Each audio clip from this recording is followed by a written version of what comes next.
반갑습니다. 3월 5일 금요일 큐티 스케치 시간입니다. 오늘 본문은 마태복음 20장 17절로 34절까지의 말씀입니다. 오늘 본문은 이렇게 시작합니다.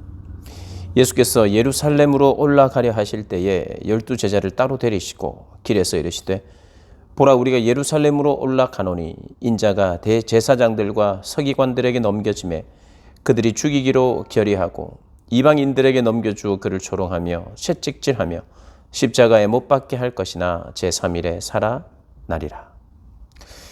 오늘 본문은 죽음과 부활을 우리 제자들에게 좀 더 구체적으로, 이제까지 그 죽음을 예고했지만 이번 이 20장에서의 예고가 세 번째 예고입니다. 세 번째 예고인데 더 구체적으로 예고하고 있습니다. 제사장들, 대제사장들과 서기관들에게 먼저 넘겨지고, 그리고 그들이 죽이기로 결의한 뒤에 이방인들, 즉 로마인들에게 넘겨주어서 조롱하고 채찍질하며 십자가에 못 박게 할 것이다 라고 하는 자신의 죽음에 대해서 예고하십니다. 그러나 죽음으로 끝나는 것이 아니라 제3일에 살아날 것을 명확하게 말씀을 하십니다. 그런데 사실 이 제자들은 제대로 깨닫지 못하고 있어요. 오히려 누가 더 높아질 것인가, 또 높아지는 것에 관심이 있어서 세베대의 아들의 어머니, 그러니까 야고보, 세베대의 아들의 어머니, 즉 야고보와 요한을 이야기하는 겁니다. 야고보와 요한의 어머니, 그것도 이제 베드로, 야고보, 요한이 이 세 명이 제자지요. 특별히 더 예수님 가까이에서 예수님이 더 훈련시켰던 베드로, 야고보, 요한입니다.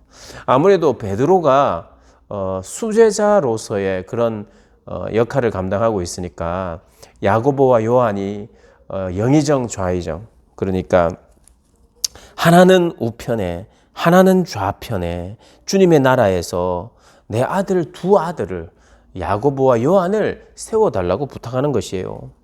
베드로보다는 야고보, 요한, 자기의 아들을 세워달라는 거예요. 이것이 어머니의 마음이고 제자들의 마음이고 여러 제자들의 동일한 마음이었어요. 서로 높아지고자 하는. 그런데 주님의 나라는 어떤 곳입니까? 계속해서 그렇게 말해왔어요. 어떤 곳이냐면 낮아지는 사람들이 높아지는 나라라는 거예요.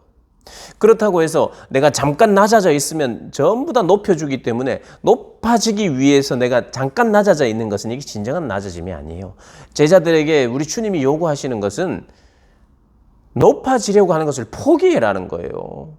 세상의 나라와 하나님의 나라는, 나의 나라는 다르다는 겁니다. 그래서 설명을 하세요. 25절에 이방인의 집권자들이 그들을 임의로 주관하고, 이방인들의 집권자는, 이 세상의 집권자들은 임의로 주관한다는 거예요, 사람들을. 그리고 그 고관들이 그들에게 권세를 부린다. 권세를 부리고 임의로 주관하고 이래라 저래라 명령하고 하는 곳이지만 너희는 그래서는 안 된다.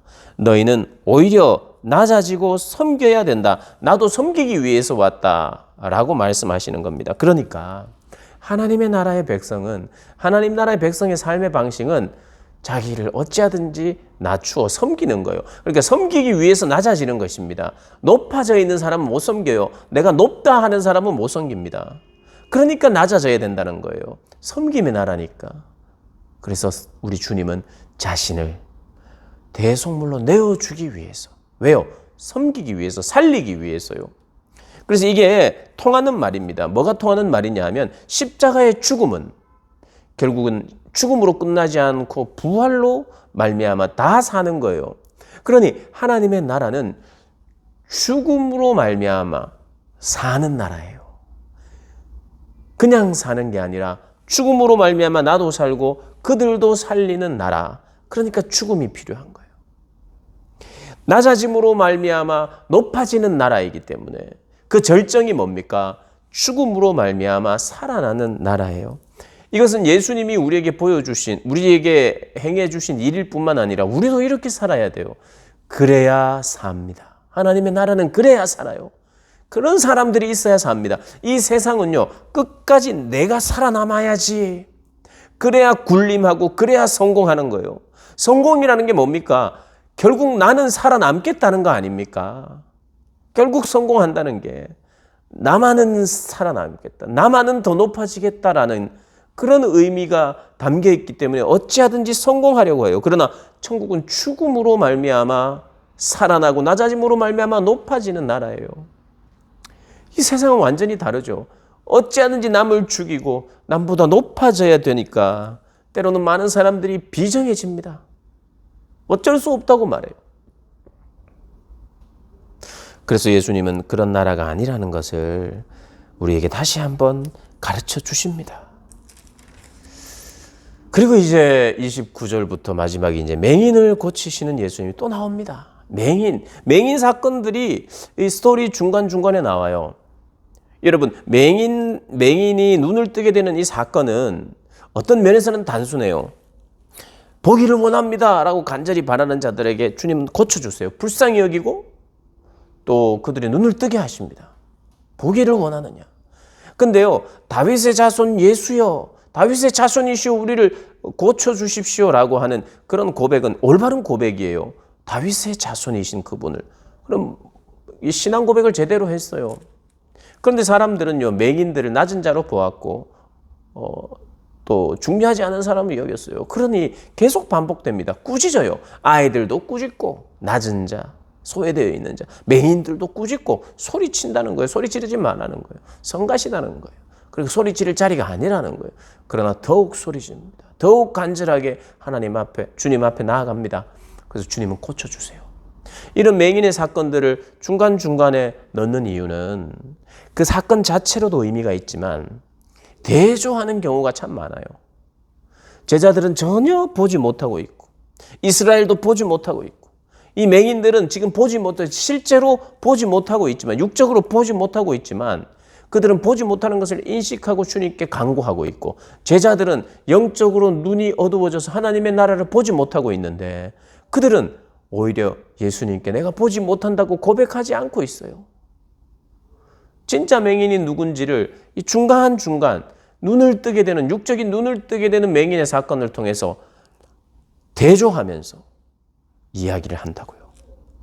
근데 이 눈을 뜨게 되고 그가 하나님의 나라를 깨닫게 되고 예수님을 만나면 어떻게 되느냐 하면 자기의 삶의 길을 찾아서 떠나지 않고 오늘 보면은 그들은 예수를 따르니라라고 말합니다. 본 자들은요, 하나님의 나라를 본 자, 그리고 하나님의 나라에서의 기적을 경험한 자, 은혜를 경험한 자, 긍휼하심을 입은 자들은 주님을 따라가게 돼 있다고 말하고 있어요. 제자들은 지금 나는 따르겠습니다. 어떠한 고난이 있어도 저는 따르겠습니다. 나는 높아질 것입니다. 라고 말하면서 영적인 눈이 닫혀 있어요. 그들도 따른다 그랬어요. 그런데 실제로 예수님 따르지 못했어요. 따른다고 말했지만. 그러나 보게 되자, 긍휼을 입게 되자 예수를 따른다. 누가요? 맹인이 눈을 뜨고 따른다는 거예요. 이것은 또 상징적이기도 합니다. 우리가 이 이후의 사건을 다 알아요. 제자들도요, 결국엔 눈을 뜹니다. 왜 눈을 뜨게 됩니까? 영적인 눈들이 열리게 돼요. 왜요?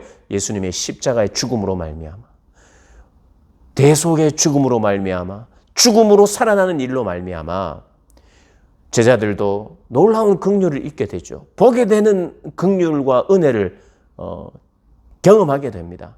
그래서 제자들은 어때요? 지금은 따르지 못하고 있지만 예수님 버리고 도망가잖아요. 그러나 결국 따릅니다. 목숨을 다해서 따릅니다. 맹인도 따르고 제자들도 따르게 되는 그 나라, 십자가의 죽음과 부활을 통해서, 낮아짐을 통해서 일어난다는 것, 우리 다시 한번 기억하고 그 복된 삶을 우리가 살아가기를 주님의 이름으로 축복합니다.